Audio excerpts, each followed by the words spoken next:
క్రీస్తునందు ప్రియులు దేవుని పిల్లలని మీ అందరికీ కూడా క్రీస్తు నామములో శుభావులు తెలియజేసుకుంటూ ఈ సాయంకాల వేళ బైబిల్ నుంచి మరొక చక్కటి విషయాన్ని అధ్యయనం చేద్దాం. అది దేవుడు మనుష్యులపై వ్రాస్తున్నవి తలరాతల లేదా ప్రేమ రాతల అన్నది. సర్వసాధారణంగా మనుష్యులకు ఉన్న నమ్మకం ఏంటంటే, మనిషి చేసే ప్రతి క్రియ వెనుక, అది మంచిదే కావచ్చు, చెడ్డదే కావచ్చు,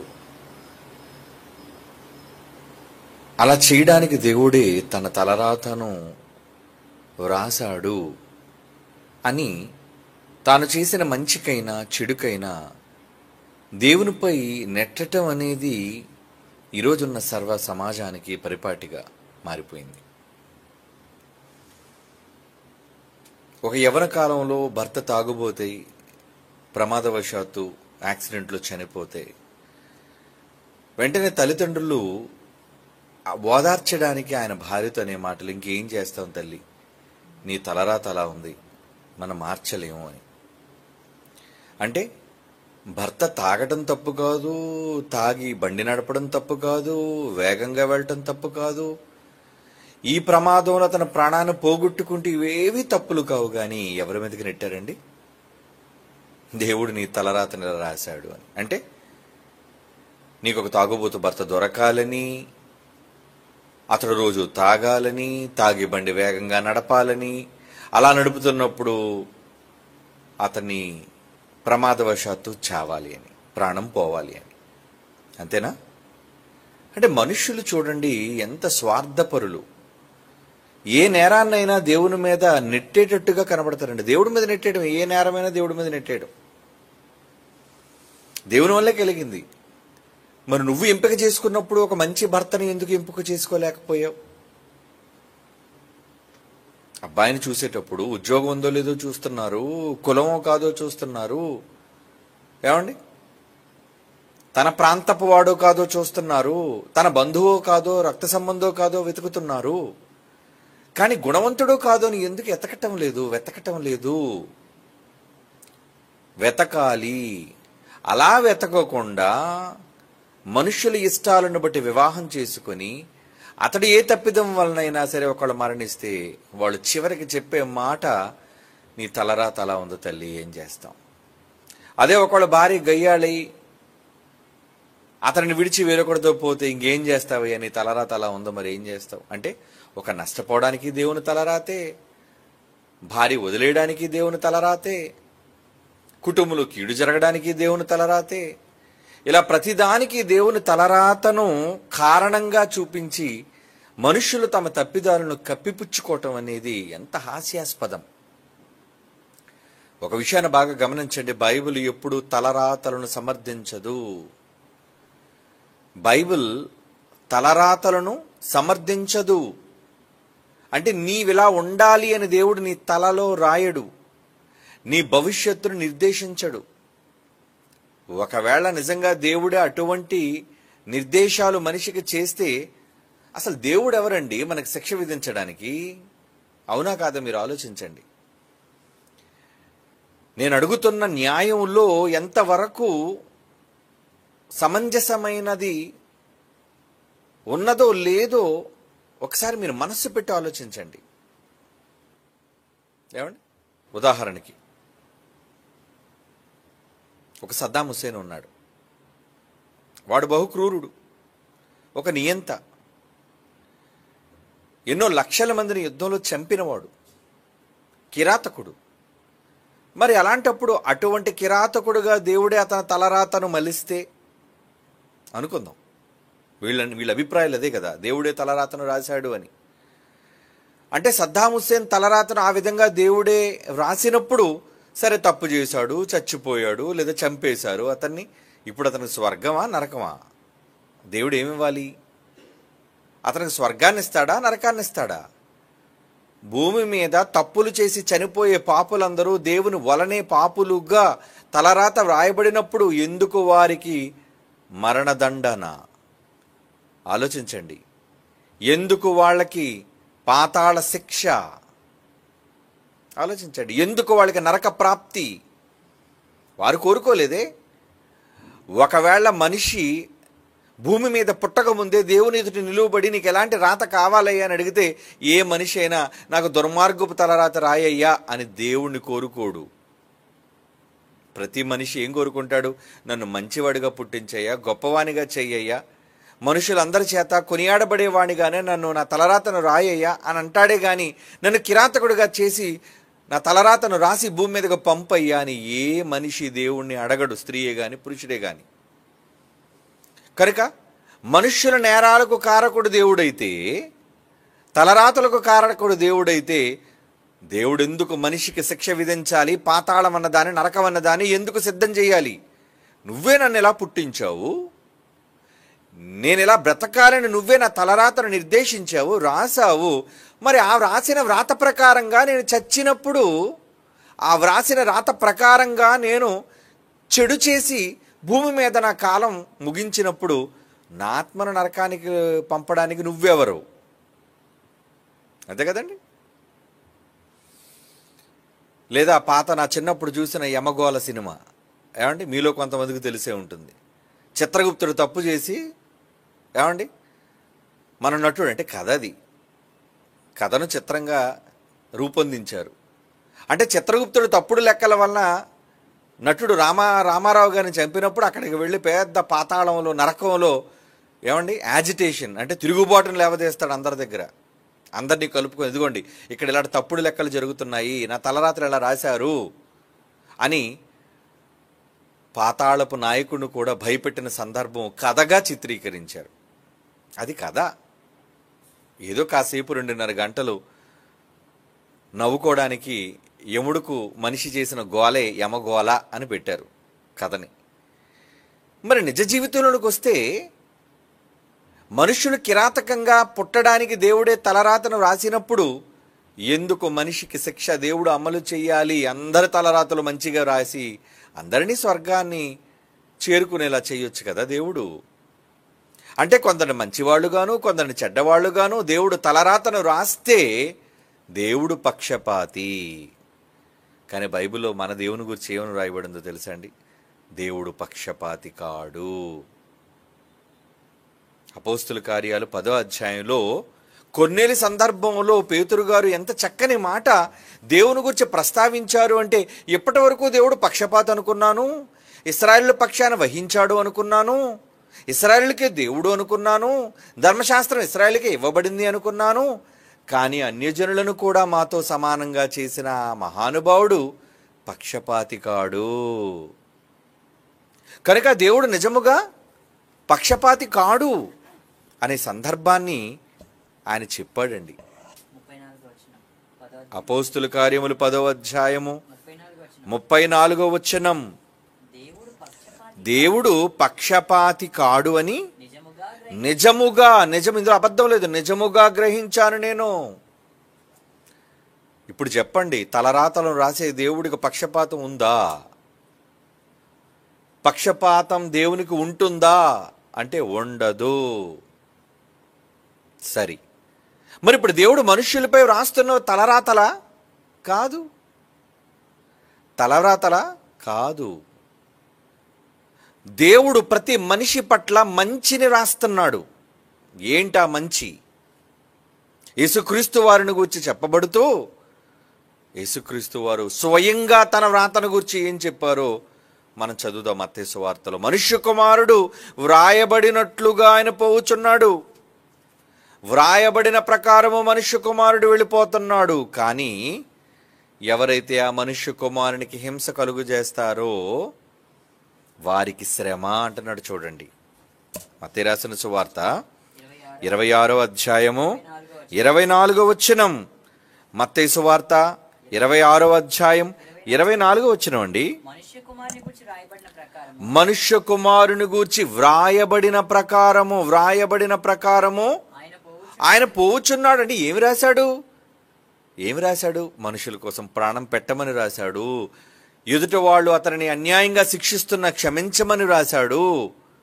పేదలకు అన్నం పెట్టమన్నాడు, రోగగ్రస్తులను ముట్టి స్వస్థత చెయ్యమన్నాడు, ఆకలితోన్న 1000 మందికి అన్నం పెట్టమన్నాడు, ప్రతి వారిని కరుణించమన్నాడు. ఇదండి ఆయన గురించి వ్రాసిన మంచి.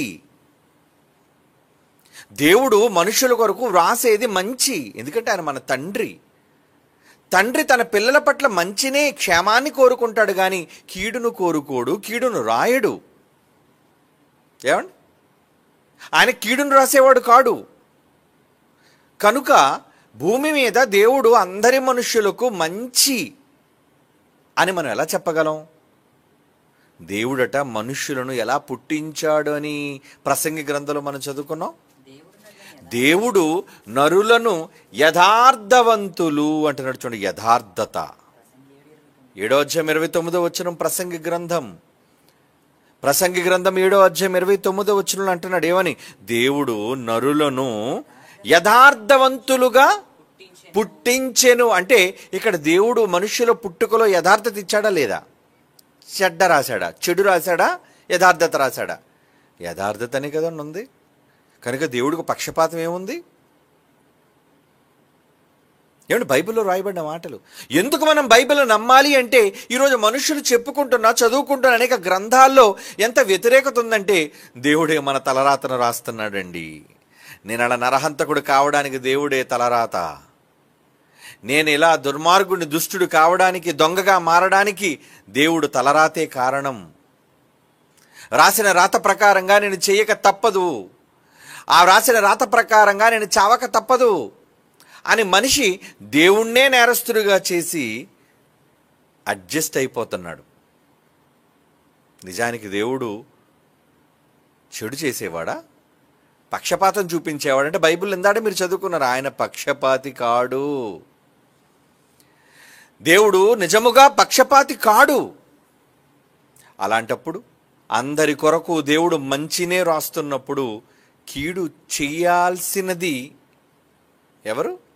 మనిషి. కృత్రిమాన్ని కల్పించుకుంటుంది ఎవరు? మనిషి. వివిధములైన తంత్రములు కల్పించుకుంటుంది ఎవరు? మనిషి. వారే వివిధములైన తంత్రములను కల్పించుకొనిరి అంటున్నాడు. చూడండి, దేవుడు 7:29 ప్రసంగి గ్రంథం, ఆయన వారిని యథార్థవంతులుగానే సృజించాడు, కానీ వారు మనుష్యులు వివిధములైన తంత్రములను కల్పించుకొని ఉన్నారు. అంటే కల్పించుకోవడం అనేది మీ చేతిలో ఉన్న పని, ఆయన చేతిలో పని కాదు. ఆయన తలరాతగా నీకు రాయలేదు, నువ్వు కల్పించుకున్నావు. మందు నువ్వు కల్పించుకున్నావు, గుట్కా నువ్వు కలిగించుకున్నావు, కైని నువ్వు కలిగించుకున్నావు, ఏమండి, విష పదార్థాలు నువ్వు కలిగించుకున్నావు, నేరాలను నువ్వు కలిగించుకున్నావు. మనిషే నేరాలను కలిగించుకుంటున్నాడు. మనిషి కలిగించుకుని దేవుడి మీద నెట్టేయడం ఏంటి? అది దేవుని తలరాతని రాయడం ఏంటి? ఏమంటే దేవుడు తలరాతని చెప్తే జడ్జిలో, కోర్టులో జడ్జి గారు ఒప్పుకుంటారా? రామారావు గారు ఒక సినిమా తీశారండి నా చిన్నప్పుడు, నేరం నాది కాదు ఆకలిది అని. అంటే నేను ఎందుకు నేరస్తుడిగా మారానంటే, నేను నేరం చేయడానికి కారణం నేను కాను, నేను వీడిని చంపడానికి కారణం, నేను వీడిని కొట్టడానికి కారణం, నేను వీడిని దోచుకోవడానికి కారణం నేను కాదు, నా కడుపులో ఉన్న ఆకలిది అన్నాడు. నిజమేనా? ఏమండి, ఇదే డైలాగ్ మనం న్యాయస్థానంలో చెబితే ఎవరు అంగీకరిస్తారు? నేను మిమ్మల్ని చంపడానికి కారణం అండి, నా కడుపులో ఉన్న ఆకలే అండి అంటే అదేంటది? అంటే ఆకలిస్తే చంపేస్తావా ఎవరినైనా? ఆకలిస్తే ఏ నేరమైనా చేస్తావా? అదేంటది? అదెక్కడ న్యాయం? తప్పు. కనుక నేరం చేయడానికి నీ ఆకలిని సాకుగా చూపించకు. ఆకలిసినంత మాత్రాన నేరమే చెయ్యాలా? అన్నం దొరికినంత వరకు ఆగు, లేదా కష్టపడు. నువ్వు కష్టపడవట, ఎవడు అన్యాయం చేస్తారట. మరి యేసుప్రభుకు అన్యాయమే జరిగింది, ఏం చేశాడు? చంపేశాడు. ఎవరిని చంపేశాడు? ఏమండి, యేసుప్రభు పట్ల అన్యాయమే జరిగింది, అన్యాయపు తీర్పు తీర్చబడింది. మరి ఏ నేరం చేశాడు ఆయన? అసలు ఏ నేరము చేయలేదు, ఆయన మంచివాడు. కనుక దేవుడు అందరి తలరాతలు మంచిగా వ్రాస్తే మనుష్యులు వివిధములైన తంత్రములను కల్పించుకొని ఉన్నారు. కనుక దేవుడు మంచి రాతే రాశాడా? అందరి కొరకు మంచిని రాశాడు. మర్చిపోకండి. ఎక్కడ రాశాడో తెలుసా? తల మీద రాశాడు అంటారు వాళ్ళు. తల మీద రాశాడండి, రాత తలరాత అంట. తలరాత అంటే తల మీద ఉందని. ఎక్కడంటే నీ నుదురు మీద ఉంటుందట రాత. ఏమంటే ఏ స్కానింగ్లోనే కనబడదు ఆ రాత. ఎక్కడ ఎవరు దాన్ని తేల్చి చెప్పలేరండి ఆ రాత ఏంటో. వీడు అలా చెప్పి కిట్టేస్తాడంతే. ఏమని? తలరాత అలా ఉందండి, ఏం చేస్తాం. ఇప్పుడు దేవుడు రాసే చోటు చూద్దామా? ఆయన ఏం రాస్తున్నాడు చదువుతాం బైబిల్లో. ఇర్మియా గ్రంథం 31వ అధ్యాయం 33వ వచనం. ఇర్మియా గ్రంథం 31వ అధ్యాయం 33వ వచనం. ఈ దినములైన తరువాత నేను ఇశ్రాయేలు వారితోనూ యూదా వారితోనూ చేయబోవు నిబంధన ఇదే. ఏంటది? ఒక నిబంధన చేస్తున్నాను నేను. వారి మనస్సులలో నా ధర్మ విధి ఉంచెదను. వారి మనస్సులలో నా ధర్మ విధి. ధర్మం, అధర్మం కాదు, న్యాయవంతమైన ధర్మం, మనుష్యులందరికీ క్షేమకరమైన ధర్మం. అదే అంటున్నాడండి. వారి హృదయములలో, వారి మనస్సులో నా ధర్మ విధి ఉంచెదను, వారి హృదయము మీద దానిని వ్రాసెదను. యెహోవా వాక్కు ఇదే. రాస్తున్నాడు దేవుడు కూడా. ఏమి రాస్తున్నాడు? తలరాత కాదు. దేవుడు రాసేసాడండి, దేవుడు రాసేసాడండి, దేవుడు రాసేసాడండి. దేవుడు ఏమి రాస్తాడు? అసలు ఏమి రాస్తాడో నీకు తెలియాలిగా. ఏదో రాసేస్తున్నాడు అనుకున్నావు. నిజానికి దేవుడు ఏమి రాస్తున్నాడు చూడండి. ధర్మాన్ని రాస్తున్నాడు. ధర్మం. ధర్మం అంటే ఏంటి? మంచి, మనుషులకు మేలు చేసే క్షేమం. కనుక ఆయన ఎప్పుడు రాసిన ఆయన విధులలో న్యాయం ఉంటుంది. ఏంటా ధర్మ విధి? ఏమిటి? పాత ధర్మశాస్త్రంలో ధర్మ విధిని ఇచ్చాడండి. ఏంటా ధర్మ విధి? నరహత్య చెయ్యకూడదు, దొంగిలకూడదు, వ్యభిచరించకూడదు, తల్లిదండ్రులను సన్మానించుము, నీ పొరుగువాని దేనిని ఆశించకు. ఏంటి ఇవన్నీ? ధర్మ విధులు అంటారు. మరి ధర్మ విధుల్లో ఎక్కడ అన్యాయం ఉంది? ఈ ధర్మ విధుల్లో ఎక్కడ పక్షపాతం ఉంది? వ్రాసాడు. ఎక్కడ రాశాడు? గతంలో వాళ్ళకి ఏమండి సీనాయి పర్వతం మీద పలకల మీద రాశాడు. అవునా? ఒకసారి ఆ మాట చూసొద్దామా? నిర్గమాకాండం 32:16. ఈ ధర్మ విధులన్నిటిని ఎక్కడ రాశారటండి? నిర్గమాకాండం 32వ అధ్యాయం 16వ వచనం. ఆ పలకలు దేవుడు చేసినవి, ఆ పలకల మీద చెక్కబడిన వ్రాత దేవుని చేవ్రాత అన్నాడు. చూడండి, పలకల మీద రాశారట. మోషే గారు పట్టుకొచ్చారే రాతి పలకలు, శిలాక్షరాలు, 10 కమాండ్మెంట్స్, 10 ఆజ్ఞలు కలిగిన శిలలు ఆ బండల మీద రాశాడండి. బండల మీద ఏం రాశాడు? నీ తల్లిని, నీ తండ్రిని సన్మానించయ్యా, నీ పొరుగు అని దేనిని ఆశించొద్దయ్యా, ఎవరిని చంపొద్దయ్యా, ఎవరిని దోచుకోవద్దయ్యా. ఇదండి ఆయన రాసిన మంచి ఆజ్ఞలు. అది ఎవరు రాతట? ఆ పలకలు దేవుడు చేసినవి. 16వ వచనం. ఆ పలకల మీద చెక్కబడిన వ్రాత దేవుని చేవ్రాత. దేవుడే స్వహస్తాలతో రాశాడటండి, తన చేతులతో. ఎవరి కోసం? ఎవరి కోసం రాశాడు? మనందరి కోసం, సర్వజనుల కోసం, అందరి మంచి కోసం దేవుడు రాశాడు. ఇది ఏ ఒక్కరికో చెందినది కాదు, అందరిది. ఇప్పుడు రండి మన మాటకి.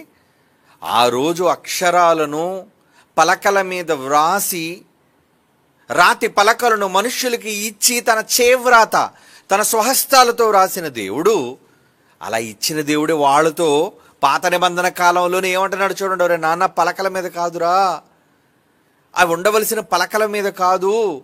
పలకల మీద ఉన్నా సరే ఎవ్వరూ దాన్ని చదవటం మానేశారు.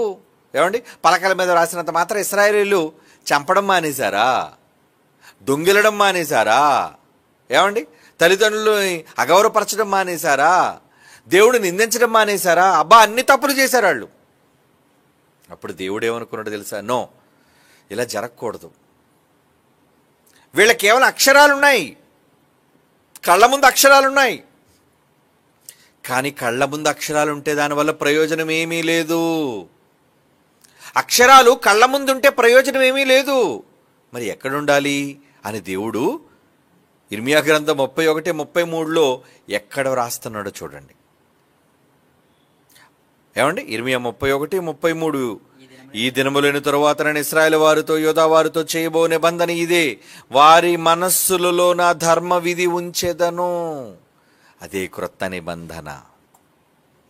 ఆ మాటలు ఏమంటే పాత నిబంధన అంతా అందులో ఉన్నట్టే. పాత నిబంధన లేదు అనుకోకండి. మరలా నిన్ను వలె నీ పొరుగువాను ప్రేమించు అన్న ఒక్క మాటలో ఏముందట? ధర్మశాస్త్రం అంతా ఉంది, పదాజ్ఞలు అందులో ఉన్నాయి. అవన్నీ ఎక్కడ రాస్తున్నాడటండి? వారి హృదయము మీద దానిని వ్రాసెదను, యెహోవా వాక్కు ఇదే. అంటే దేవుడు తలల్లో రాయట్లేదా? రాతలో లేదండి. ఎక్కడ రాస్తున్నాడు ఆయన? ఎక్కడ రాస్తున్నాడు? మనస్సులు, హృదయాలు, ఆలోచనలు, వాటి మీద రాస్తున్నాడు. ఎందుకు అక్కడ రాస్తున్నాడు? అక్కడ ఉంటేనే మనిషి బాగుంటాడు గనుక, అక్కడ ఉంటేనే చెరిగిపోదు గనుక. రాళ్ల మీద రాసినవైనా ఫస్ట్ రౌండ్లో వెళ్ళి తెచ్చాడు. ఎవరు? మోషే గారు. సేనా పర్వతం మీద 2 రాతి పలకలు. కిందకు వచ్చేసరికి దూడ ముందు గెంతుతున్నారు అందరూ కూడా. ఏం చేశాడు? కోపంతో ఆ పలకల్ని ఇసిరేసి పగలగొట్టేశాడు దూడని. 2 రాతి పలకలను పగలగొట్టేశాడు. మరలా వెళ్ళాడు, మరలా 40 రోజులు ఉన్నాడు. అంటే పగిలిపోతాయి రాళ్ళు కదవి, ఎంతకాలం ఉంటాయి? ఆ రాళ్ళైనా సరే అలాగా నది దగ్గర నీటి దగ్గర వదిలేండి, ఏమవుతుంది? నీరు కారి నీరు కారి నీరు కారి దాని మీద నీరు పారి పారి ఏమవుతుంది? అక్షరాలు కూడా చెరిగిపోతాయి, రాళ్లే కరిగిపోతాయి. ఏమండి? ప్రవహించే ఏటిలో, నదిలో రాళ్ళు ఎలా ఉంటాయండి? సూదిగా ఉండవు, గుండ్రంగా ఉంటాయి. ఎందుకు? నీరు పారుతుంది కనుక. అంటే అరుగుతాయి. నీరు రాయిని అరగదీస్తుంది. అంటే అక్షరాలు, రాతి మీద ఉన్న అక్షరాలైనా చెరిగిపోతాయి. కానీ చెరగని ఒక చోటు ఉంది. అవునండి, చెరగని ఒక చోటు. ఆ చోట్లో దేవుడు రాయాలి అనుకున్నాడు. అందుకే ప్లేస్ మార్చేశాడు. ఇక రాళ్ల మీద ఇవ్వటం వల్ల ఉపయోగం ఏమీ లేదు, కాగితాల మీద ఇవ్వడంలో ఉపయోగం లేదు. ఏదో బైబిల్ మనకి ఈ 27 పుస్తకాలు కూడా ఏమండి చర్మ కాగితాల మీద రాశారు. ఆ తర్వాత ముద్రణ యంత్రం కనుగొనబడిన తర్వాత పేపర్ మీద ముద్రించి మనకి ఇచ్చారు బైబిల్ రూపంలో. ఏం ఉపయోగం చెప్పండి? ఏదో పుస్తక రూపంలో అక్షరాలుగా మన కళ్ళ ముందు కనబడుతున్నాయి అంతే. అక్కడుంటే ఉపయోగం లేదు. అక్షరాలు కాగితాల మీద ఉన్నా, అక్షరాలు రాతి మీద ఉన్నా, అక్షరాలు గోడల మీద ఉన్నా ఏ ప్రయోజనం లేదు. మరి ఎక్కడుండాలి అక్షరాలు? ఎక్కడుండాలో అందుకంటున్నాడు, వారి హృదయం మీద దానిని రాస్తాను. పరమగీతం 8వ అధ్యాయం 6వ వచనం. పరమగీతం 8వ అధ్యాయం 6వ వచనం. ప్రేమ మరణమంత బలవంతమైనది, ఈర్ష్య పాతాళమంత కఠోరమైనది, దాని జ్వాలలు అగ్ని జ్వాలా సమములు. అది యెహోవా పుట్టించు జ్వాల. నీ హృదయము మీద నన్ను నామాక్షరముగా ఉంచుము. నీ హృదయము మీద నన్ను, నీ హృదయము మీద నన్ను నామాక్షరముగా ఉంచుము. నీ గుండెల్లో రాసుకోవయ్యా నా కోసం. ఏమండి? అంటే మనుష్యులు ఎప్పుడు మరిచిపోలేరో తెలుసా? ప్రేమించుకునే కొత్తలో చాలామంది లవ్ లెటర్స్ రాసుకుంటారు. అవునా? లవ్ లెటర్స్ అంటారు దాన్ని. ఎందుకంటే ఇప్పుడైతే సోషల్ మీడియా వచ్చేసింది కాబట్టి అండి, ప్లాట్ఫామ్, రకరకాల మీడియా. ఆ మీడియాలో ఎన్నో ఉన్నాయండి, మెసేజింగ్, టెక్స్ట్లు పంపుకోవడానికి ఎన్నో ఉన్నాయి. మరి నా చిన్నప్పుడే ఏమి లేవండి, మొబైల్సే లేవు. మరి మన పూర్వకాలంలో మన తాతలు ముత్తాతలు, వాళ్ళ తాతలు ముత్తాతలు ఏం పంపుకునేవారు సమాచారం?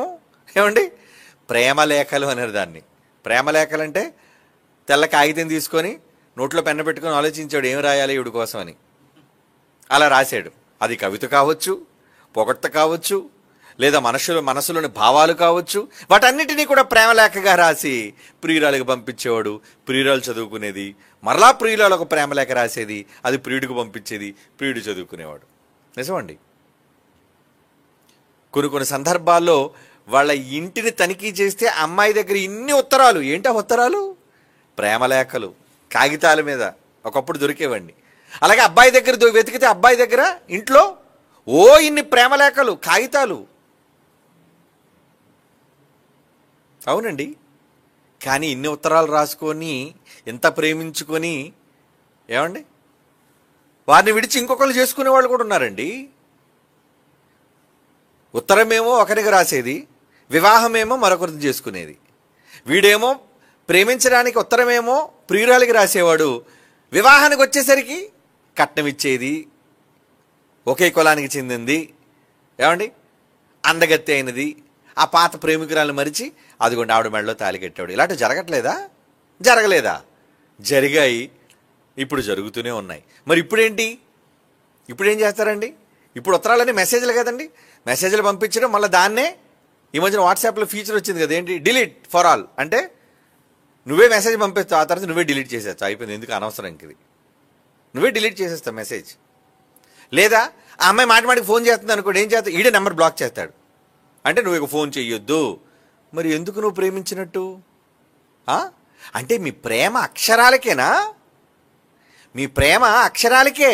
ఏదో బొమ్మలు పంపించుకోవడానికి ఎమోజీలు అంటారు కదండి ఈ మధ్యన, ఎమోజీలు పంపించుకోవటం, సింబల్ పంపించుకోవటం, అక్షరాలు పంపించుకోవటం, నీ ప్రేమ అంతా కూడా వర్ణనలో చూపించటం. రాతలు రాతలు రాతలు రాతలు రాతలు. ఏమండి, కొంతమంది అయితే మెసేజ్లు టైప్ చేస్తండి, ఏంటి 2-3 పేజీలు మ్యాటర్, ఏంటి ఎంత పెద్ద మ్యాటర్ కూడా టైప్ చేస్తారా? ఎంత ఓపికో వాళ్ళకి టైప్ చేయడానికి. ఏమండి, 2 అక్షరాలు చేత్తో పెనతో రాయడానికే మనకు ఎంతో కష్టం. కానీ ఇప్పుడు టక టక టక టక టక టక టక టక టక టక వీళ్ళని పనిచేస్తుంటాయి, టైపింగ్ మిషన్ మీద పనిచేస్తున్నట్టు. ఏమండి, తీరా చూస్తే పెద్ద తోకంత చేటంత మెసేజ్ వచ్చింది. ఏంటి మెసేజ్ అంతా? ఆయన మనసులో ఉన్న భావం, ఆవిడ మనసులో ఉన్న భావం. మరి ఎంత భావాలు మార్చుకున్న వాళ్ళు, ఏమైంది ప్రేమ? సెలపోయిందండి. అప్పటి నుంచి ప్రియురాలు కూడా మారిపోయిందండి. ఏమండి, అవసరం తీరిపోయిందండి. అప్పుడు ప్రియురాలు కూడా, ప్రేమికుడు కూడా మారిపోయాడండి. ఈరోజు అంతే. ఈరోజు ఇట్టే పుట్టి అట్టే చచ్చిపోయే ప్రేమలు. మళ్ళీ వ్రాతలన్నీ ఏంటి, పంపించినవన్నీ ఏంటి అంటే వాళ్ళ ప్రేమలు శాశ్వతమైనవి కావు. ఎందుకో తెలుసా? అవి అక్షరాలకు మాత్రమే పరిమితమైన ప్రేమలు, శరీరాలకు మాత్రమే పరిమితమైన ప్రేమలు. ఒక ఆడది ఒకడి వెంట పడుతుంది, ఎందుకు? వాడి వల్ల అవసరం తీరినంత వరకు. ఒక మగవాడు ఒక ఆమె వెంట పెడతాడు, ఎందుకు? ఆమె నుంచి వాడు పొందాలనుకున్నది పొందినంత వరకు. ఆ తర్వాత గుడ్ బై, నువ్వెవరో నేనెవరో. అంతవరకు ఎందుకండి? 3 ముళ్ళు వేసి పచ్చటి సంసారంతో పిల్లల కన్న తర్వాతే వాళ్ళ కోరికలు తీర్చుకున్నాకే నువ్వు నాకు అక్కర్లేదని విడిచిపెట్టి వెళ్ళిపోతున్న లోకం ఇది కాదంటారా? పిల్లల్ని గాలికి వదిలేసి నీ మార్గాన్ని నువ్వు పో, నీతో నాకు సంబంధం లేదని భార్యను వద్దనుకునే ఎంతమంది భర్తలు లేరు, భర్తలను వద్దనుకునే ఎంతమంది భార్యలు లేరు చెప్పండి. నీ ప్రేమలు ఏమయ్యాయి? నిజానికి నీ గుండెలలో నామాక్షరం ఉంటే, నీ మనస్సుల మీద వ్రాయబడితే, అందుకే ఒక్కొక్కసారి భార్య అంటది నువ్వు పో అని భర్త అన్నాడు అనుకోండి, ఇక నువ్వు నాకు అక్కర్లేదు అని ప్రియుడు అన్నాడు అనుకోండి, అప్పుడు ఒక మాట అంటదండి ప్రియురాలు. యథార్థంగా ప్రేమించే ప్రియురాలు అయితే ఏమంటో తెలుసా? ఏమండి, ఒక్కసారి మీ గుండె మీద చెయ్యి వేసుకొని ఆలోచించండి, నేను అక్కర్లేదా మీకు? ఏ గుండె మీద చెయ్యి వేసుకొని ఆలోచించడం ఏంటి? ఏం గుండె మీద చేసుకుంటే ఏమొస్తుంది? డబ్ డబ్ అని శబ్దం వస్తుంది, అంతేనా? మరి ఎందుకు ఆ మాట మాట్లాడుతుంది? గుండె మీద చేసుకొని ఆలోచించండి అంటే, నీ గుండెలతో ఆలోచించు. అక్కడ నీకు ప్రేమ ఉంటే నువ్వు నన్ను మరిచిపోలేవు. అక్కడ నుంచి నువ్వు నన్ను ప్రేమిస్తే ఎన్ని వచ్చినా నువ్వు నన్ను వదులుకోలేవు. నిజమైన ప్రేమ లోపల నుంచి పుట్టేదండి, బయట చూసి ఆకారాన్ని చూసి వచ్చేది కాదు ప్రేమ. ఈరోజు ప్రేమలన్నీ ఎలా ఉన్నాయి? ఇలా చూడగానే లవ్ ఎట్ ఫస్ట్ సైట్ అట, తొలిచూపులోనే ప్రేమ పుట్టేసింది. ఏం కనపడ్డదిరా తొలిచూపులో నీకు? రోడ్డు మీద వెళుతున్నావు, ఎవరో ఒక అమ్మాయి కనపడింది, చూడగానే వెంటనే నచ్చేసిందా? ఎలా నచ్చేసింది? నచ్చాలి అంటే ముందు ఆ అమ్మాయి ఎవరు, ఇంతకీ నువ్వు ప్రేమిస్తున్న అమ్మాయికి పెళ్ళయిందా లేదా, లేదు ఎవరు నన్ను ప్రేమిస్తుందా, ఇవన్నీ తెలుసుకోవాలి కదండి. ప్రేమ ఎప్పుడు రావాలి? ఇటు చూడగానే ప్రేమించేసావా అంటే నువ్వు వ్యామోహానికి పడ్డావన్నమాట, నువ్వు కేవలం ముఖ కవలికలుగా పడ్డావన్నమాట, నీకు ఆంతర్యం అంతరంగం నీకు అక్కర్లేదన్నమాట, నీకు శరీర పౌష్టికత కావాలన్నమాట, నీకు శరీర సౌందర్యం మాత్రమే ముఖ్యం అన్నమాట. అదే ఈరోజు పరిస్థితి అండి. ప్రపంచంలో ఉన్న ఈరోజు యువతి యువకులు దారుణమైన పరిస్థితిలో మారిపోవడానికి, చెడిపోవడానికి కారణం ఏంటంటే చూసి ప్రేమించారట. ఏం చూసి ప్రేమించావు ఆవిడ్ని? నువ్వేం చూసి ప్రేమించావు అతన్ని? ఏముందని వాడి దగ్గర? వాడు ఉంగరాల జుట్టుగాడనా? 6 అడుగుల అందగాడనా? ఏమండి? లేదా 6 ప్యాకలున్నా ఏముంటుందని బాడీ బిల్డరనా? అది ఆడవాళ్ళ లెక్క. ఏమండి? మగవాళ్ళ లెక్క ఏంటి? ఏమండి? మీనాలు లాంటి కళ్ళు ఉన్నాయనా? కోటేరు లాంటి ముక్కు ఉందనా? ఏమండి? పాల లాంటి చర్మం ఉందనా? ఏం చూసి ప్రేమిస్తున్నావు? ఏం చెప్పి నువ్వు కోరుకుంటున్నావు? ఆ కోరిక తీరిన తర్వాత నువ్వెవరో నేనెవరో అని ఎవరి మార్గాన వాళ్ళు పోయి, ఏమండి, ప్రేమకు ముగింపు పలికే వాళ్ళ రాతలు ప్రారంభంలో ఎలా మాట్లాడుకుంటారు, ఎలా గొప్పగా ప్రేమించేసుకుంటారు, ఎలా ఇష్టపడిపోతారు. అబ్బో, ఒకరిని విడిచి ఒకరు ఉండలేనంత ప్రేమ. ఆ ప్రేమ నిజంగా నీకు ఉంటే, నీ గుండెల్లో ఉంటే, నువ్వు ఇప్పుడు కాదు కదా, ముసలైనంత వరకు నువ్వు విడిచిపెట్టావు, చచ్చినంత వరకు నువ్వు వదులుకోవు కాదా? అవును, నీ గుండెల్లో ఉన్న ప్రేమ అయితే అక్కడ చెరగవు, అక్కడ మాయవు. అందుకే దేవుడు రాతి మీద రాసినా, ఆ తర్వాత చర్మపు కాగితాల మీద ఇచ్చినా, ఆ తర్వాత పుస్తకాల్లో రాసి ఇచ్చినా ఇవేవి కుదరవయ్యా, ఇవేవి కుదరవు. ఏమండి, మరి ఇశ్రాయేలుకి కదండి ఇచ్చాడు, మనకేమి ఇచ్చాడండి అనుకున్నారా? లేదండి, మన విషయంలో కూడా అదే చెప్పాడు. 2 కొరింథీ పత్రిక చూడండి ఏమంటున్నాడు. ఏమండి? 2 కొరింథీ పత్రిక 3వ అధ్యాయం 2-3 వచనాలు. 2 కొరింథీ పత్రిక 3వ అధ్యాయం 2-3 వచనాలు. మా హృదయముల మీద వ్రాయబడి ఉండి మనుష్యులందరూ తెలుసుకొనుచు చదువుకొనుచున్న మా పత్రిక మీరే కాదా? ఒక మనిషిని చదవాలి అంటే వాడు మనస్సు చదవాలి. ఏమండి? ఒక అమ్మాయిని ప్రేమించాలి అంటే ఆమె మనస్సును చదువు. నా మనసు మీకు అర్థం కాలేదా? ఏమర్థమైంది మనసు? తొలిచూపులో నీకు మనసు ఏం కనబడుతుంది? తొలిచూపులో కనబడేది ఏంటి చెప్పండి అర్రా? మనసు కనబడాలి అంటే గుణం తెలియాలి. ఆ గుణమే మనస్సు. మరి ఆ గుణం తెలియాలి అంటే సహవాసం చేయి, లేదా కనిపెట్టు. 6 నెలలు కనిపెడతావా, సంవత్సరం కనిపెడతావా, కనిపెట్టు. ఆ కనిపెట్టడంలో వీడు ఎక్కడికి వెళుతుంది, ఎవరిని ప్రేమిస్తుంది, ఈయన ఎవరిని ఇష్టపడుతున్నాడు, వీడు మంచివాడా కాడా, వీడి గుణాలేంటి, వీడి గుణ దురలవాట్లేంటి, ఇవన్నీ తెలుస్తాయి. అది గుణం, క్యారెక్టర్, స్వభావం. అలాంటి స్వభావాన్ని ఎరుగని వారు, చూడని వారు, నీ కళ్ళకి చెత్తవారం వచ్చిందేంట్రా, సైట్ వచ్చిందంటారా అంటే సరిగ్గా కనబడదని. ఏమండి? ఏమయ్యా ఏంటి కొత్తగా కళ్ళజోడితో కనబడుతున్నట్టు సైట్ అండి. ఎందుకు సైటు అంటే దూరంగా ఉన్నవో దగ్గరగా ఉన్నవో కనబడవు. ఈరోజు ప్రేమలో అలాంటివే. ఎవడ పెట్టాడో ప్రేమ గుడ్డిది అన్నాను, నిజంగా గుడ్డిదే అది. వాళ్ళకాలే చెప్పుకున్నాం వాళ్ళ ప్రేమ గుడ్డిది. తొలి చూపులో నిన్ను ప్రేమించి బురదలో పడ్డాను. ఏమండి? అవును, పడతావు, మరి ఎక్కడైనా పడతావు నువ్వు. సమాజం హృదయంలో రాయబడినది కాదది. దేవుడికి అర్థమైపోయింది, వీళ్ళకి లవ్ లెటర్లు రాయడం వేస్ట్ అయ్యా, వీళ్ళకి రాళ్ళ మీద కూడా రాసివ్వడం వేస్ట్ అయ్యా. ఏమంటే ప్రేమించిన వాళ్ళకి ఏమిస్తారు? గిఫ్ట్లు ఇస్తారు కదండి. ప్రేమించిన వాళ్ళకి గిఫ్ట్ ఇస్తారు. ఏంటి ఆ గిఫ్ట్? ఏదైనా కావచ్చు. ఎప్పుడు నిలిచిండిపోయే గిఫ్ట్, ఎప్పుడు నాశనం కాని గిఫ్ట్, ప్రేమికులు గుర్తుగా ఉండిపోయే గిఫ్ట్. చచ్చిపోయిన ముంతాజ్కి ఇచ్చాడు గిఫ్ట్ ఎవరు? షాజహాన్ గారు. ఏంటది? ఆ పాలరాయి మహల్, తాజ్ మహల్. చచ్చిపోయిన శవానికి ఇచ్చాడు, ఆమె ఏం చేసుకుంటుంది? ఏమండి? ముంతాజ్ మహల్ కట్టించి ఇచ్చాడండి. ఎప్పటికీ ఉంది, వాళ్ళు లేరు కానీ ఇప్పటికే ఉంది. అంటే ఎప్పటికీ నిలిచిపోయేది ఇవ్వాలి అనుకుంటున్నారే, అది ప్రేమతో. కానీ నిజంగా నిలువబడేది ఏంటి? ఇల్లులా, బంగారాలా, మణిమాణిక్యాలా? ఇవేవి కాదండి, మీ గుండెలలో రాయబడే అక్షరాలు. అంటే వారి మీద మీరు స్థిరంగా తీసుకునే నిర్ణయాలు అని అర్థం.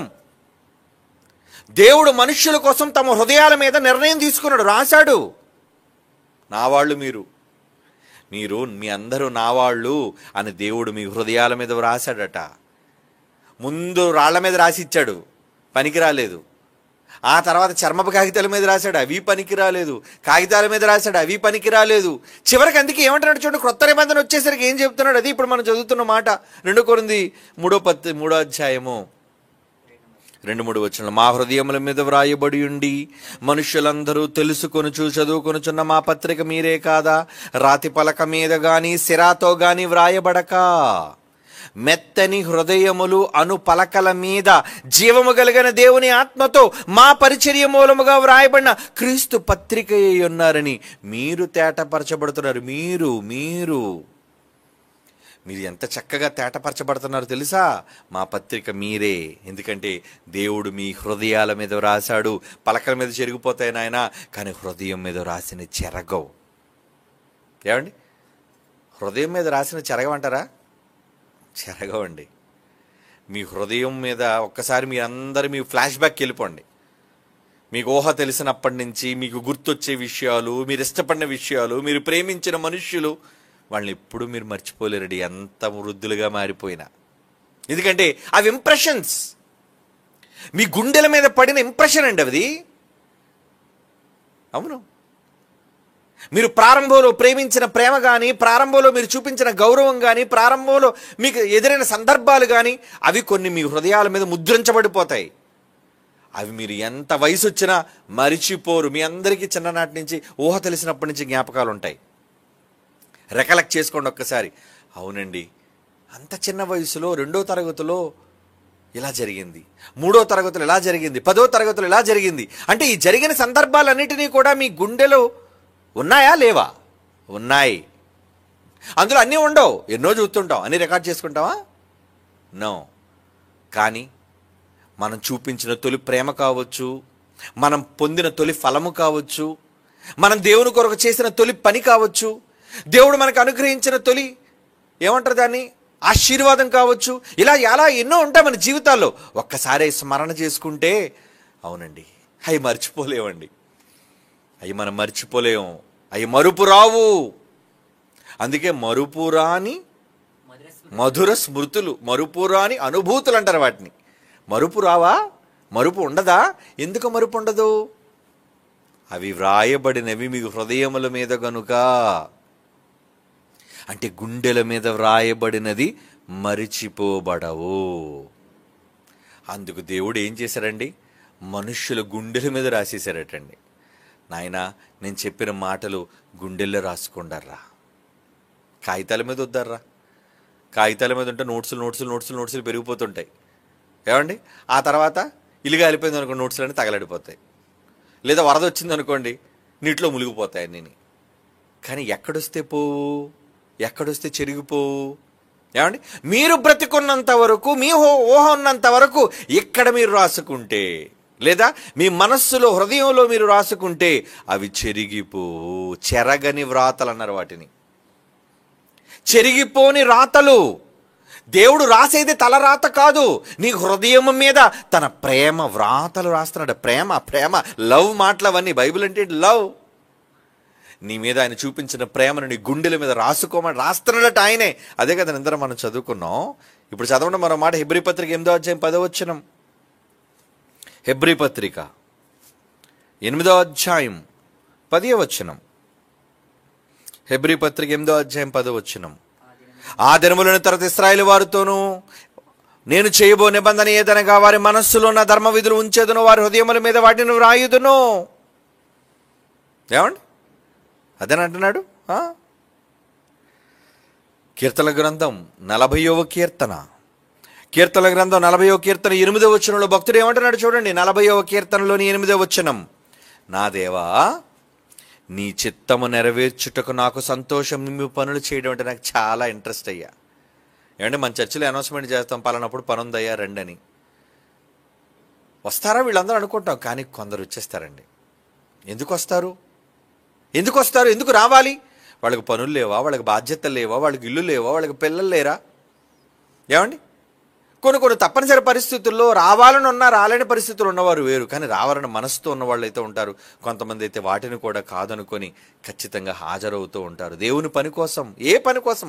అది కేవలం మోదవలసలో పనేనే కాదు, ఇవ్వటం కోసం, వాక్యం వినటం కోసం, చేయటం కోసం, ఇలా చాలా రకాలుగా దేవుని కోసం చేయాలనుకున్నవి, ఇవ్వాలనుకున్నవి వాళ్ళన్నీ చేసుకుంటూ వెళ్ళిపోతుంటారు. ఎందుకంటే వాళ్ళ హృదయాల మీద శిలాక్షరాలు కావు, దేవుని యొక్క నామాక్షరాలు పడిపోయాయి.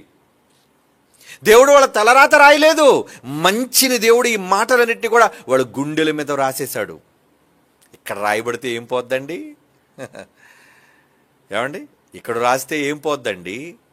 పోవు, మరిచిపోవు, వాటిని మర్చిపోలేము. అందుకే ఏమంటున్నాడు?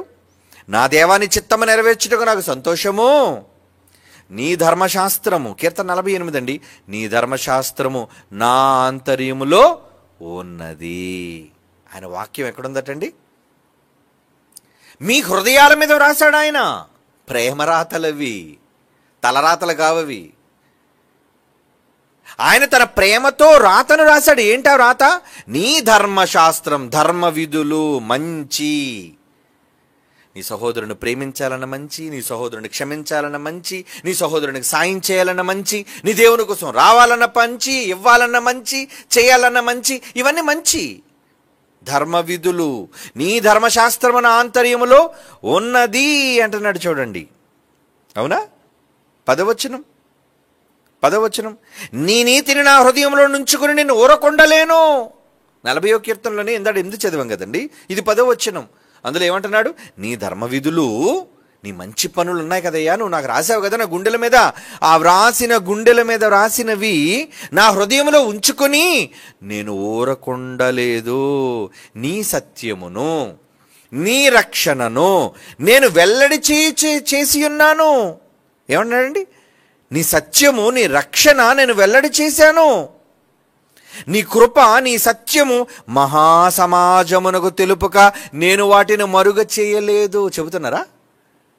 మీ గుండెల్లో ఉంటే చెబుతారు, మీ గుండెల మీద వ్రాయబడి ఉంటే ప్రకటిస్తారు, లేదా ప్రకటించిన వాళ్ళకి సాయపడతారు, సహకరిస్తారు. ఎంతమంది సహకరిస్తున్నారు? పోనీ ఎంతమంది ప్రకటిస్తున్నారు చెప్పండి? మీ గుండెల మీద దేవుని ప్రేమ రాతలు ఉంటే ఏం చేస్తారు మీరు చెప్పండి? ఇదిగో భక్తుడు చెప్తున్నాడు. ఏమండి, ఎన్ని ప్రాంతాలకు వెళ్తున్నారు? ఎంతమందికి మీ ఇరుగు పొరుగులు చెప్తున్నారు? పోనీ ఊర్లో వెళ్ళవసరం లేదండి, మీ ఇరుగు పొరుగులతో ఎంతమందితో మాట్లాడుతున్నారు? మీ కుటుంబాలుగా కలుసుకున్నప్పుడు దేవుని కోసం మాట్లాడుతున్నారా, లేదంటే మీ మంచి చెడ్ల మాట్లాడుకుంటున్నారా? ఓకే, మీ కుటుంబం కోసం మంచి చెడ్ల మాట్లాడుకోండి, తప్పులేదు. కానీ తర్వాత దేవుని గురించి ఏమైనా డిస్కషన్ లేదు. ఏం చేద్దాం మనమంతా? అన్న మనం ఏం చేద్దాం? తమ్ముడు ఏం చేద్దాం? అక్క ఏం చేద్దాం చెప్పు దేవుడి కోసం? కమాన్, మనంతా ఫ్యామిలీ కదా, మాట్లాడుకుందాం. నువ్వేమీ చేయట్లేదంటే నీ గుండె మీద రాతలు లేవని అర్థం. అవునా? లేవు.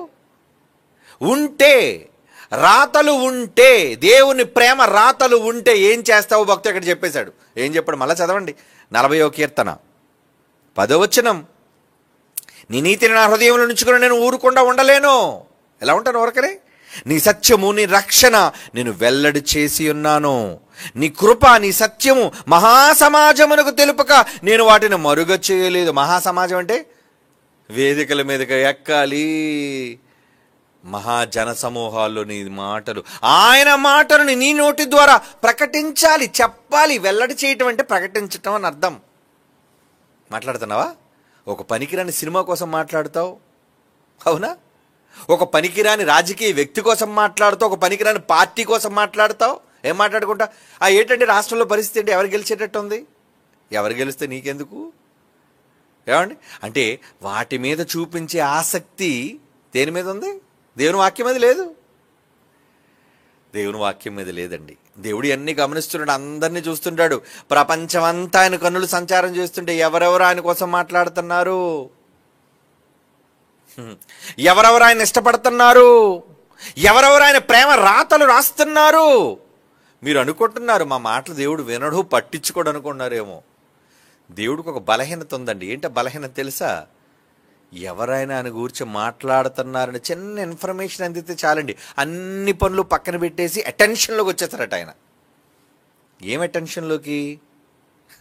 మలాకి గ్రంథంలో అంటాడండి, ఎవరైనా ఇద్దరు ఒకరితోనొకరు మాట్లాడుకుంటుంటే యెహోవా చెవియొగ్గి ఆలకించును. మలాకి గ్రంథం 3వ అధ్యాయం 16వ వచనం అండి. మలాకి గ్రంథం 3వ అధ్యాయం 16వ వచనం. ఏంటి ఆయన ప్రేమ? ఏంటి? అవును, గుండెల్లో రాతలు ఉంటే, నీ మనస్సులో, నీ తలంపుల్లో ఆయన ప్రేమ రాతలు నిండిపోతే, ఇద్దరు ఒకరితోనొకరు 3:16 అప్పుడు యెహోవా యందు భయభక్తులు కలవారు, దేవుని బాగా ప్రేమించేవాళ్ళు. దేవుని లవ్ చేస్తున్నారు మీరు? మనకి లవ్ చేయడం ఇష్టమే కదండి. భార్యని లవ్ చేస్తాం, భర్తను లవ్ చేస్తాం, ప్రియురాలను లవ్ చేస్తాం, పిల్లల్ని బాగా ప్రేమిస్తాం. ఎంతమందిని ప్రేమించే మనం దేవుణ్ణి ఎందుకండి ప్రేమించలేకపోతున్నాం? అసలు ప్రేమనే నేర్పించిన వాడు, ప్రేమకే రూపం ఆయన నుంచి మనం ప్రేమను పంచుకుని మనుషులందరినీ ప్రేమిస్తున్నాం, కానీ ఆయన ప్రేమను పట్టించుకోవట్లేదు, ఆయన ప్రేమించలేకపోతున్నాం. ఎంత సిగ్గుచేటు మనకిది. నిజమండి, ఆయన ప్రేమించలేకపోతున్నాం. దేవుణ్ణి నిజంగా ప్రేమిస్తే, ఆయన ఎంత భయభక్తులు కలిగి ఉంటే, మీ నోటి వెంబడి వచ్చే మాటలు ఇద్దరు మాట్లాడుకునేటప్పుడు ఏమొస్తాయి తెలుసా? ఇద్దరు యెహోవా యందు భయభక్తులు కలిగిన వారు ఒకరితోనొకరు మాట్లాడుకుని చుండగా ఆయన చెవియొగ్గి ఆలకించును. ఏం మాట్లాడుతున్నారు? నా కోసం ఏం మాట్లాడుతున్నారు? ఏంటి భయభక్తులు కలిగిన వాళ్ళు ఏం మాట్లాడతారండి? చెడు మాట్లాడతారా? యెహోవా యందు భయభక్తులు కలిగిన వాళ్ళు చెడు మాట్లాడతారా? లేదండి, మంచి ప్రేమను మాట్లాడతారు, క్షేమాన్ని మాట్లాడతారు. అది దేవుడికి వినడం చాలా ఇష్టం. అవును, అంటే వినటం ఆయనకి ఇష్టం. ఆయన గురించి మాట్లాడుతుంటే ఆయన వినటం ఆయనకి ఇష్టం. అర్థమైపోయింది ఇక్కడ మనకి.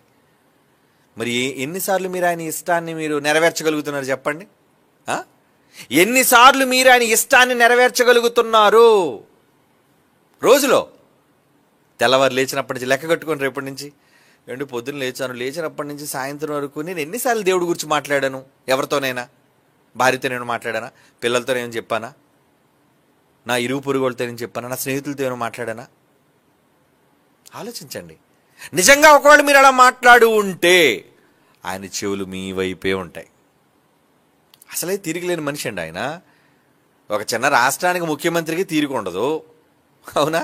ఇక పిఎంకి ఏం తీరుకుంటుంది చెప్పండి? ఎన్నో రాష్ట్రాలు ఉన్న దేశానికి ప్రధాని. ఇక దేశాలు అబ్బో చాలా దేశాలు ఉన్నాయే.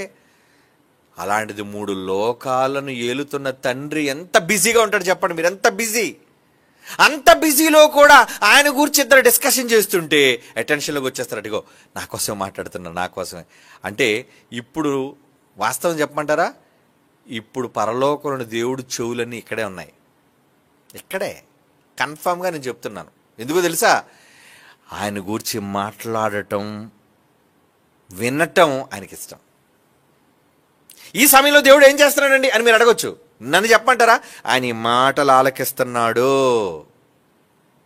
ఖచ్చితంగా ఆయన చెవి యొగ్గి ఆలకిస్తున్నాడు. ఎందుకంటే ఎవరి గురించి మాట్లాడుతున్నాం మనం మాట్లాడుతుంది ఎవరి గురించి? మన తండ్రి, మనకు జన్మనిచ్చిన దేవుడు, లోకాలను కలుగజేసిన జీవాధిపతి, ఆయన గురించి మాట్లాడుకుంటున్నాం. మన మాటలు వినకపోతే ఎవరు మాట్లాడారు? ఈ లోపు దోత ఎవరైనా వచ్చి షటాప్ పో పక్కకి ఎవరైనా వస్తారా? ఉండో ప్రసంగం అవుతుంది అక్కడ. నా గురించి మాట్లాడుతున్నారు అక్కడ. నా పిల్లలు నా గురించి మాట్లాడుకుంటున్నారు. చాలామంది వచ్చారు సాయంత్రం, నా గురించి వినడానికి వచ్చారు, నా గురించి మాట్లాడుకోవడానికి వచ్చారు. అంటే అన్ని అపాయింట్మెంట్స్ పక్కన పెట్టేస్తాడు. ఎంత బిజీ. 3 లోకాల నుంచి ఎన్ని కంప్లైంట్లు ఉంటాయి? దేవదూతలు కోటానుకోట్ల దేవదూతల నుంచి ఎన్ని కంప్లైంట్లు ఉంటాయి? ఆ కంప్లైంట్లన్నిటినీ పక్కన పెట్టి ఆయన గురించి మాట్లాడుతుంటే, ఇద్దరు మాట్లాడుతుంటే వాళ్ళ దగ్గర చెవు పెట్టేసినప్పుడు ఎంతమంది ఉన్నారు మీరంతా? ఎన్ని చెవులు ఉన్నాయి? మీరంతా మాట్లాడుకుంటున్నారు, మనం మాట్లాడుకుంటాం, ఆయన కోసం మాట్లాడుకుంటాం. ఇలా మాట్లాడుకుంటున్నప్పుడు ఆయన వినడా? విని ఆయన పొంగిపోడా? ఎప్పుడు మాట్లాడతారు? ప్రేమ అక్షరాలుగా మీ గుండెల్లో ఉంటేనే. ఉందండి, నేను మాట్లాడుతున్నానంటే నా గుండెల్లో ఉంది. మీరు ఈ మాటలు వినడానికి వచ్చారంటే మీ గుండెల్లో ఖచ్చితంగా ఉంది. వచ్చిన వాళ్ళందరూ అదృష్టవంతులు, లైవ్లో వింటున్న వాళ్ళందరూ అదృష్టవంతులు. ఎందుకో తెలుసా? ఎవరి కోసం? ఎందుకు ఈ ఆసక్తి? దేనికోసం వాళ్ళంతా అటెన్షన్లోకి వచ్చేసారు. ఈ టైంలో ఏదో ఒకటి మంచి మాటలు వినబడతాయండి, మనం లైవ్ పెట్టుకోవాలి. మనిషితో సంబంధం లేదు, మనకు మంచి మాటలు వినబడతాయి, మనం వినాలి అంతే. అంటే వాళ్ళ మనస్సుల్లో ఏముంది? ప్రేమ ముద్రించబడిపోయింది. అది కావాలి దేవునికి. అందుకు రాశాడు ప్రేమ అక్షరాలు, ప్రేమ రాతలు. అంటే ఆయన రాతలు గుండెల్లో ఉంటే నీ నోట్లోంచి వచ్చేవి ఆ మాటలే. ఆ మాటలు ఎక్కడ వినబడతాయో వినడానికి మీరు వెళ్ళిపోతారు. లేదంటే ఆదివారం పూట ఎందుకు రావాలి చెప్పండి? మనకి ఏం అవసరం? నిన్న విన్నాం, ఉదయం విన్నాం, మరలా సాయంత్రం వెళ్ళాలి, తప్పదు. ఆయన మాటలు కదండి. చుట్టుపక్కల అంటారు, ఏంటి పని పాటలేదా, రోజు మీరు వెళ్ళిపోతారా, ఏంటి పిల్లలతో పాటు కుటుంబం అంతా వెళ్ళిపోతారా, ఇది ఎక్కడండి?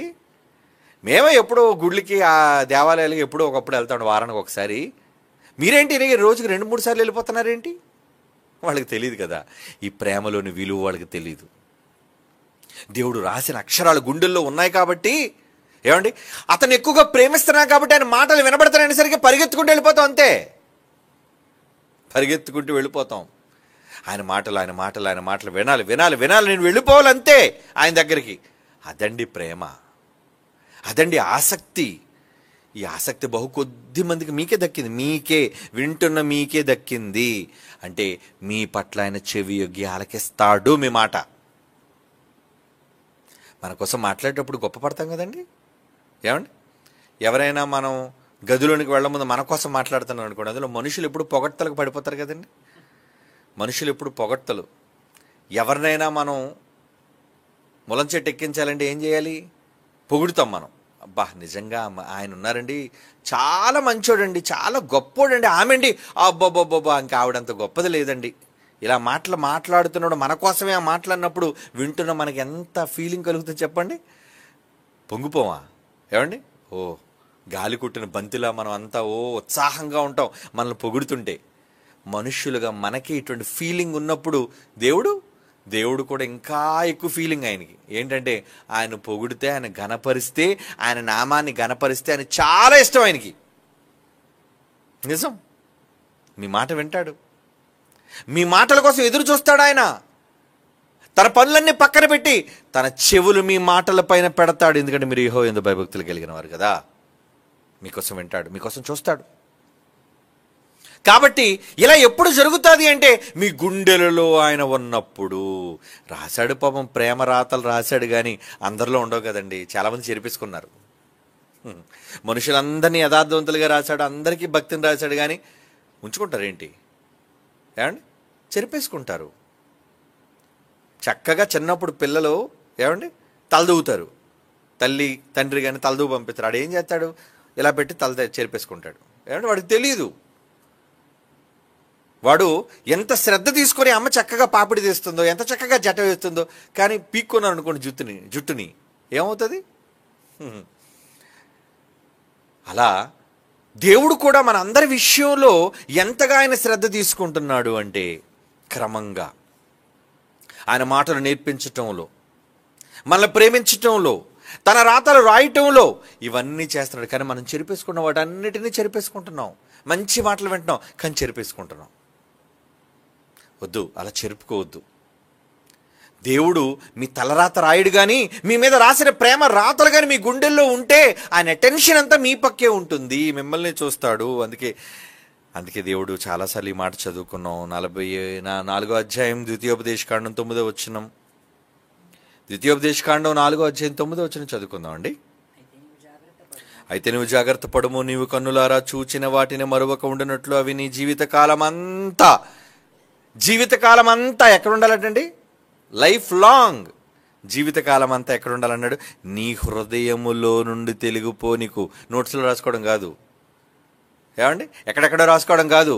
నీ జీవితకాలం అంతయు నీ హృదయములో నుండి తొలగిపోకుండానట్లును నీ మనస్సును బహు జాగ్రత్తగా కాపాడుకొనుము. నీ మనస్సే నీ గుండె, అంటే నీ మనస్సే నీ హృదయం, నీ ఆలోచన, నీ తలంపులు అక్కడ జాగ్రత్తగా పెట్టుకోండి, అక్కడ భద్రంగా దాచుకోండి. నేను రాశాను, అక్కడ రాశాను, చెరిగిపో. అక్కడ రాస్తే చెరిగిపో. అక్కడ రాసిన రాతలు చెరిగిపోవు. నిజమండి. అప్పుడు పడిన ముద్రలు, అప్పుడు పడిన అక్షరాలు చెరిగిపోవు. అందుకే చూడండి, చిన్నప్పుడు మనకి ఏదైతే ఇంప్రెషన్లు మన బుర్రలో పడతాయో అప్పుడు మనకు బ్లాంక్ బ్రెయిన్స్ కదండి, మనకి ఏం తెలీదు. మన యథార్థవంతులుగా పుట్టిన వాళ్ళం. అప్పుడు కానీ చెడు పడడం ప్రారంభించింది అనుకోండి, చెడు పడింది అనుకోండి, ఇంకా మన జీవితం అంతా చెడులోనికి వెళ్ళిపోతారు. అప్పుడు కానీ మంచి పడింది అనుకోండి, భక్తి, దేవుడంటే వినయం, విధేయత, భయము ఇవన్నీ కలిగాయి అనుకోండి, ఇంకా అదే కొనసాగుతుందండి. కనుక ప్రారంభంలో నువ్వు వేయవలసినవే, మీ హృదయంలో నాటవలసినవే. అందుకే ప్రారంభంలో పడినదే స్థిరంగా పునాదిగా నిలబడిపోతాయండి మనుషుల జీవితాల్లో. అందుకే ఇందాక నేను చెప్పినట్లుగా ప్రారంభంలో మనకి జరిగిన సందర్భాలు మనం మర్చిపోలేము. ఎందుకంటే అప్పుడు తలంపులు చాలా స్ట్రాంగ్గా ఉంటాయి. అప్పుడు తలంపులు, ఇష్టాలు చాలా స్ట్రాంగ్గా ఉంటాయి. కొన్నిసార్లు చిన్నప్పుడు మనం ఇష్టపడతాం కొన్ని, కానీ అప్పుడు మనకు దొరకవు. కానీ ఇష్టం పెద్ద అయినంత వరకు ఇష్టం ఉంటుంది మనకి. అది మన ఇష్టపడిన ఇష్టాలు, మనం కావాలనుకున్న కోరికలు, ఏమండి, మనం పెట్టుకున్న గుర్తులు, ఇవన్నీ మన బుర్రలో ఉంటాయి. కారణం ఏంటంటే అది చిన్న వయసులో బ్లాంక్ హృదయం మీద అవి ముద్రలుగా పడ్డాయి కనుక. అందుకే దేవుడు ఏమంటున్నాడండి, అందుకే ఎక్కడ దాచుకోమన్నాడు, అవి నీ జీవితకాలం అంతయు నీ హృదయంలో నుండి తొలగిపోకుండానట్లును నీ మనస్సును బహుజాగ్రత్తగా కాపాడుకొనుము. నువ్వు కాపాడుకుంటూ ఇంక తర్వాత చెప్తున్నాడు, నీ కుమారులకును నీ కుమారుల కుమారులకును వాటిని నేర్పించి, నీ పిల్లలు, నీ కుటుంబం అంతా నేర్పించి వాటిని నేర్చుకోండి. మీ పిల్లల హృదయాల్లో వాటిని మీరు ముద్రలుగా వేయండి. ఏంటి, ఆ రాతలే, నేను రాసే రాతలవే కనుక వాటి కోసం సిద్ధం చేయండి. నేను వచ్చి వాళ్ళ గుండెల మీద రాసేస్తాను. నా మాటలే వాళ్ళ గుండెల్లో పడిపోతాయి. అవును, చిన్నప్పటి నుంచి వాళ్ళకి ఆ మాటలు వినబడుతూ ఉండాలి. చిన్నప్పటి నుంచి ఆ పనులు వాళ్ళకి కనబడుతూ ఉండాలి. ఎందుకంటే ప్రారంభంలో ఏదైతే వాళ్ళు చూస్తారో వాళ్ళ గుండెల్లో అవి ముద్రించబడిపోతాయి. అందుకే దేవుడు ఏమంటున్నాడండి, ఇప్పుడు చేస్తానంటున్నాడు, నీ హృదయములో నుండి తొలగిపోనివద్దు నాయన, భద్రంగా జాగ్రత్తగా దాచుకో. సామెతల గ్రంథం 3:3 ఏమండి, సామెతల గ్రంథం 3:3 దయను సత్యమును ఎన్నడను విడిచిపోనీయకము, వాటిని కంఠభూషణముగా ధరించుకొనుము, నీ హృదయములను పలక మీద వాటిని వ్రాసుకొనుము. నీ గుండెల మీద నేను రాస్తున్నాను. ఏమని రాస్తున్నాను, ఏమండి, ఏమని రాశాడట ఆయన, దయ, సత్యం అంటే వాక్యం. దయా సత్యము ఎన్నడును నిన్ను విడిచిపోనీయకు. చిన్ననాటి నుంచి దయ నేర్పించండి, చిన్ననాటి నుంచి వాక్యాన్ని నేర్పించండి, మంచిని నేర్పించండి. అలా నేర్పిస్తే ఏంటంట, వాటిని కంఠభూషణం అంటే మీ గొంతుకు చుట్టూ ఎలాగైతే ఆభరణం, భూషణం అంటే ఆభరణం, మీ మెడను అలంకారంగా, ఎందుకంటే మగవాళ్ళు వేసుకుంటారు, ఆడవాళ్ళు వేసుకుంటారు, వాళ్ళ మెడ చుట్టూ అలంకారం. అది బంగారమా, వెండా, ఏమండి, ప్లాటినమ్మా, రకరకాలు విలువైనవి.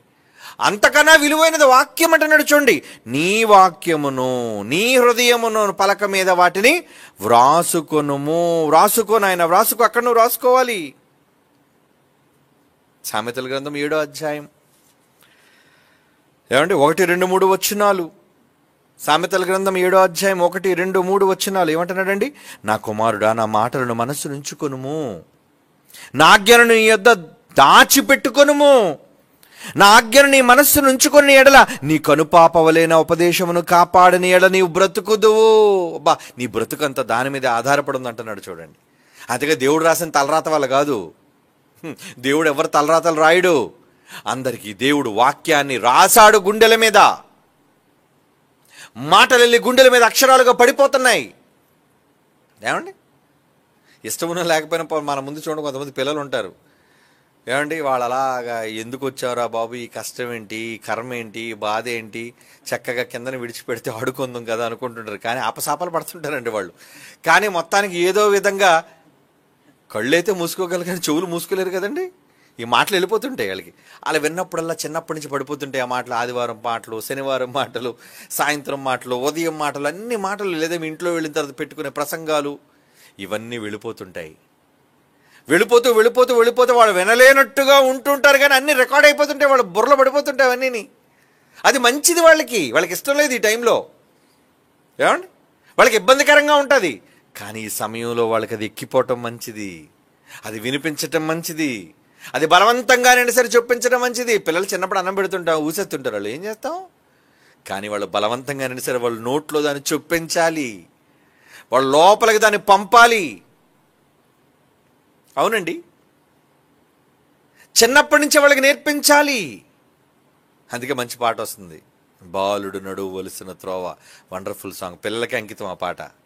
ఏమండి, 2025 ఆల్బంలో దేవుని పిల్లలారా. అందుకే ఇక్కడ ఏమంటున్నాడు చూడండి, సామెతల గ్రంథం 7వ అధ్యాయం 1-3 2వ వచనం, నా ఆజ్ఞలని నీ మనస్సు నుంచుకుని ఎళ్ళ, నీ కనుపాపవలైన ఉపదేశమును కాపాడని ఎళ్ళ నీవు బ్రతుకుదువు. 3వ వచనం, నీ వ్రేళ్లకు వాటిని కట్టుకొనుము, నీ హృదయమును పలక మీద వాటిని రాసుకొనుము. రాసుకో, దాని మీద రాసుకో నాయన, దాని మీద రాసుకో. ఏమండి, దేవుడు అంటున్నాడండి, రాయు, దాని మీద రాయు. దాని మీద రాసుకుంటే చెరిగిపోవు, అవి ఎప్పటికీ ఉంటాయి నాయన, ఎప్పటికీ ఉంటాయి. కనుక నేను రాస్తానయ్యా నా రాతలు. మనిషి రాసుకునేది కాగితాల మీద రాసుకుంటాడు. ఏమండి, ఇప్పుడున్న ప్రేమను వాడి ఎక్స్ప్రెషన్స్ దేని మీద రాస్తాడు? కొంతమంది డైరీలు రాసుకునే అలవాటు ఉంటుంది. ఏమండి, వాళ్ళు ఎవరిని ప్రేమించారు, వాళ్ళతో సంభాషణలు ఏంటి, ఏం జరిగాయి, ఇవంతా డైరీ.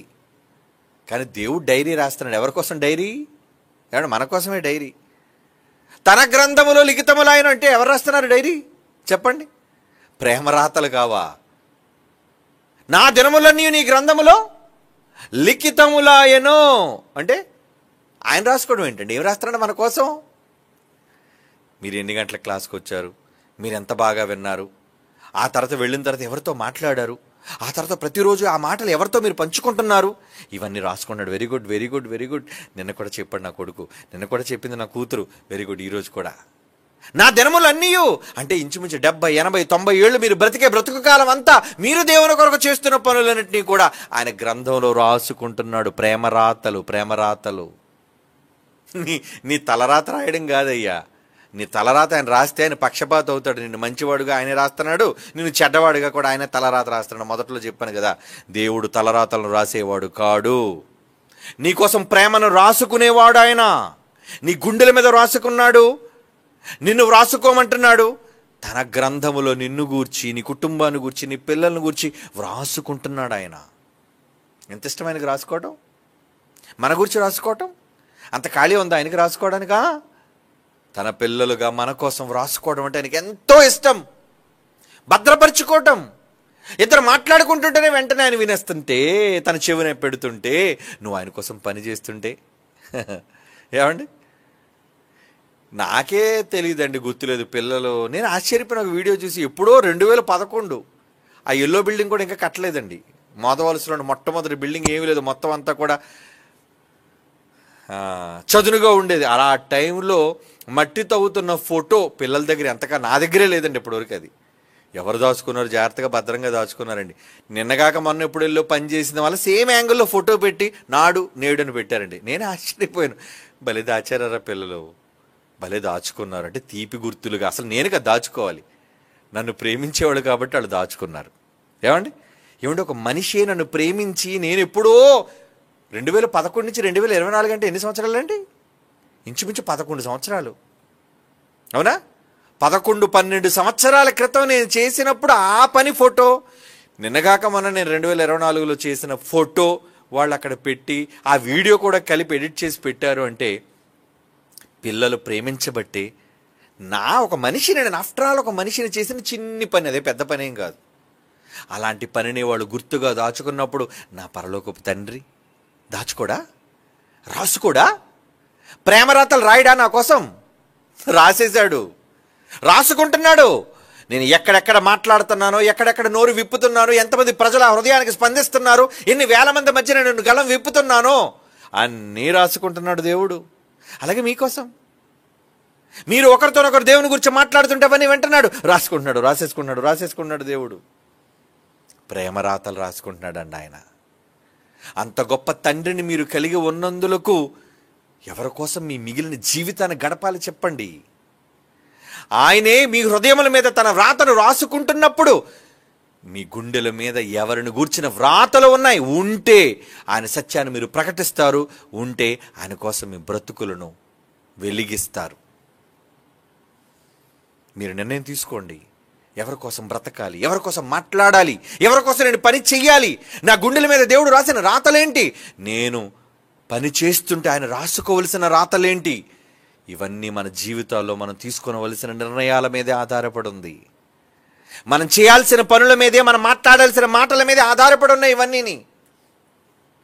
కనుక దేవుడు మనుష్యులపై రాసుకుంటున్నాడు, హృదయాల మీద రాసేసుకుంటున్నాడు. నేనే రాస్తాను మీ హృదయముల మీద, మెత్తని హృదయాల మీద రాస్తాను నేను.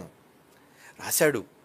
రాశారు గనుకనే మీరంతా ఇక్కడ ఉన్నారు, రాశారు గనుకనే మీరంతా పని చేస్తున్నారు, రాశాడు గనుకనే మీరంతా ఎన్నో త్యాగాలు చేస్తున్నారు, ఎన్నో సహాయాలు పంపుతున్నారు, ఎన్నో కష్టాలను ఆదుకుంటున్నారు, ఎన్నో దేవుని పనుల్లో పాలివారుగా ఉంటున్నారు. రాస్తున్నాడు మీకోసం, ప్రేమ రాతలు రాస్తున్నాడు. ఇంకా రాయాలి. రాసినంత వరకు మీరు ఆయన కోసం చేస్తూనే ఉండాలి. అదేనండి హృదయపూర్వకంగా దేవుడు కోరుకునే ప్రతి మనుషుల కోసం వ్రాసే మంచి. అవును, మంచే రాస్తాడు. ఎప్పుడు ఎవరిని గురించి కీడు రాయడు, ఎవరిని గురించి చెడును రాయడు.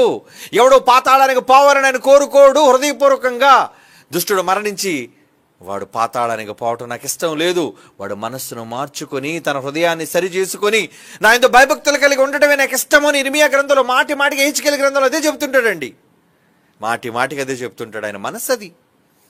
అలాంటి మనస్సును తెలుసుకున్న మీరు ఆయనకిష్టులుగా జీవించడానికి ఆయన రాసుకునే ప్రేమ రాతల కోసం సిద్ధపడండి. కళ్ళు మూసుకొని ప్రార్థన చేసుకుందాం. పరిశుద్ధుడైన తండ్రి దేవా, మీ రాతలు ఎంతో గొప్పవి నాయన. మీరు రాసుకునేటంతటి గొప్ప పనులను చేసే నీ పిల్లలుగా మేము ఉండగలిగే భాగ్యాన్ని ఈ తరంలో మాకు అనుగ్రహించండి. మమ్మల్ని ఎంతగానో ప్రేమిస్తున్నారు, మా కోసం ఎన్నో గొప్ప గొప్ప కార్యక్రమాలను మీరు సిద్ధం చేస్తున్నారు. అందును బట్టి మీకు కృతజ్ఞతలు. దుష్టుని యొక్క ప్రతి విధమైన శోధన నుంచి, కీడు నుంచి, ఇబ్బంది నుంచి, సమస్యల నుంచి, రోగాల నుంచి, బాధల నుంచి తప్పించి మమ్మల్ని మీ పనులలో స్థిరపరిచి మమ్మల్ని, మా కుటుంబాలని మీ సేవలో ముందుకెల్లప్పుడూ విజయోత్సవంతో, శాంతి సమాధానాలతో సాగిపోయే జయకరమైన జీవితాలను ఈ తరంలో మీ దాసులుగా మాకు అనుగ్రహించవలసిందిగా ప్రార్థిస్తూ వేడుకుంటూ క్రీస్తు యేసు వారి పరిశుద్ధమైన నామములో ఈ ప్రార్థన మీకు సమర్పించి వేడుకొనుచున్నాము తండ్రి. ఆమేన్.